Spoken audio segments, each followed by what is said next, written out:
उस आदमी ने अपने पुराने स्केट के ब्लेड को कपड़े से साफ किया। फिर अचानक उसे अपने दांत में तेज दर्द महसूस हुआ। जब उसने मुंह खोलकर देखा तो एक दांत पूरी तरह सड़ चुका था। चारों तरफ वीरान समंदर था। कोई डॉक्टर नहीं, कोई मदद नहीं। कुछ देर सोचने के बाद उसने खुद ही दांत निकालने का फैसला किया। उसने स्केट का तेज किनारा दांत पर लगाया, एक भारी पत्थर उठाया और पूरी ताकत से मार दिया। तेज दर्द से वह वहीं बेहोश होकर गिर पड़ा। जब उसे होश आया तो उसने विमान हादसे से बचे पैकेटों को टटोलना शुरू किया। उसे उम्मीद थी कि शायद इनमें कोई ऐसी चीज मिल जाए जो उसकी जिंदगी आसान बना सके। पहले डिब्बे में पुरानी रिकॉर्डिंग टेप्स थी, दूसरे में एक सफेद बॉल थी, तीसरे में स्केट्स की एक जोड़ी थी जिनसे वह नारियल फोड़ने लगा। फिर उसे एक लंबी महिला ड्रेस मिली। उसने उसका निचला हिस्सा फाड़कर मछली पकड़ने का जाल तैयार किया, लेकिन आखिरी पैकेट पर पहुंचकर वह रुक गया। उसने उसे खोलने के बजाय संभाल कर रखने का फैसला किया। उसे लगा शायद यही पैकेट उसे जिंदा रहने की उम्मीद देता रहेगा। कुछ दिनों बाद उसने अपने जुगाड़ वाले जाल से एक छोटी मछली पकड़ी, लेकिन कच्ची मछली की बदबू इतनी तेज थी कि वह उसे खा नहीं पाया। उसने लकड़ियां रगड़कर आग जलाने की कोशिश की, लेकिन हाथ कट गया। गुस्से में उसने आसपास पड़ी चीजों को लात मारनी शुरू कर दी। तभी उसकी नजर उस सफेद बॉल पर पड़ी जिस पर उसके खून वाला हाथ का निशान बन गया था। उसने उस पर आंख, नाक और मुंह बना दिया। अब उसका नाम था विल्सन। धीरे धीरे वह उसी बॉल से बातें करने लगा। उस सुनसान द्वीप पर वही उसका इकलौता साथी था। कई कोशिशों के बाद आखिर लकड़ियों से धुआं निकलने लगा। उसने झुककर फूंक मारी और अचानक आग जल उठी। उस रात उसने समुद्र किनारे आग जलाई, केकड़ा पकाकर खाया और पहली बार उसे लगा कि वह शायद बच सकता है। 4 साल गुजर गए। अब वह आसानी से मछली पकड़ लेता था, पेड़ों पर चढ़ जाता था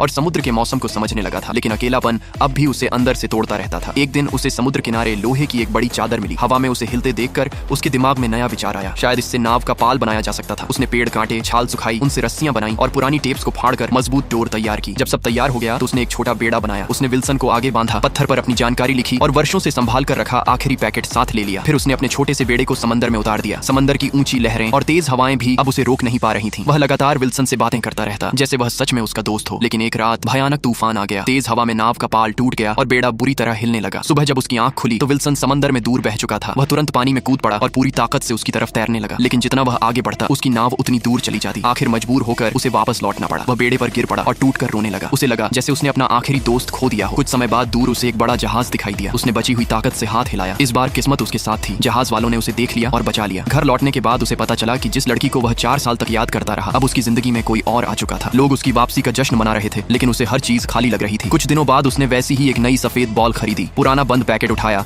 और उस पते पर पहुंच गया जो उस पर लिखा था। उसने पैकेट दरवाजे पर रखा, एक छोटा धन्यवाद नोट छोड़ा और चुपचाप वहां से चला गया। और उसे कभी पता नहीं चला कि जिस पैकेट को उसने उम्मीद समझकर 4 साल तक संभाल कर रखा उसके अंदर